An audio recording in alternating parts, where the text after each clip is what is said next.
Hello guys. Yes, you know wa mwanya twari tutegereje turi benshi.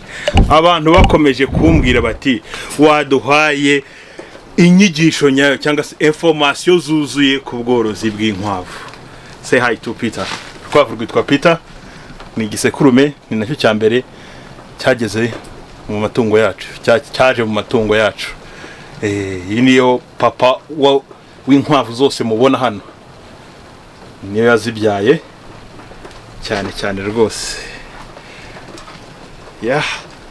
Uyu rero ni wa mwanya wageze.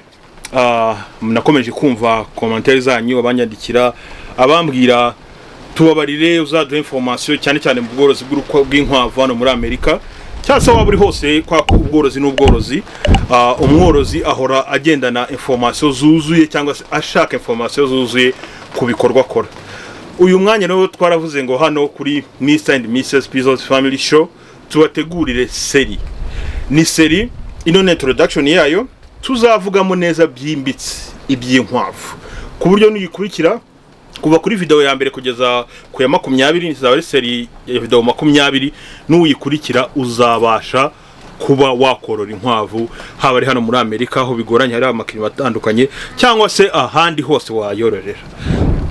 Uzanyurwa kurikira uhereye kuri nimero 1 kugeza kuri nimero 20 bizagufasha. Tuzavugamo byinshi bitandukanye harimo kureba inkwavu nziza wakorora bitewe naho uri, inkwavu zikura neza, ukikubwira inkwavu ngabo n'ingore, uko zibyara, uko zororoka, inyungu yazo, uko wazigurisha naho wazigurisha, tutibagiwe uko wazigaburira ibiryo bitandukanye, uko waziha amazi na systeme zitandukanye zo kuziha amazi, uko wazibonera inzu zibamo, uko zubakira inzu nziza kuri buri rukwavu. Inkwavu zose ntabwo ziba mu nzu zimwe, inkwavu ziba mu nzu zitandukanye kandi zitanganya size.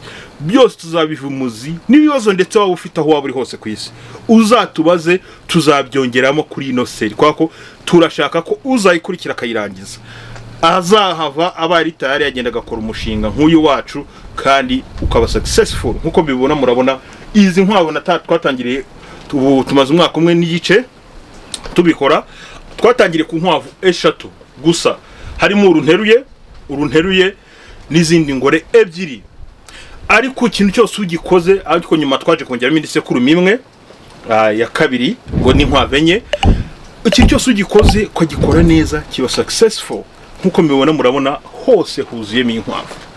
Rero wowe tubwira cyangwa se dukurikirana kurikira episode zije 20 ubundi nziko rwose uyivuye inyuma bizakugirira akamaro ukabakora umushinga.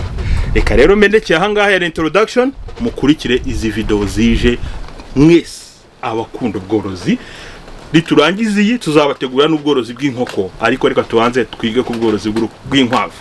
Twagiye na episode ya mbere irahita ku kino video, abazajya baza kuri channel yacu muzabibona ni playlist yanditseho ubworozi bw'inkwavu muri Amerika cyangwa ku isi hose.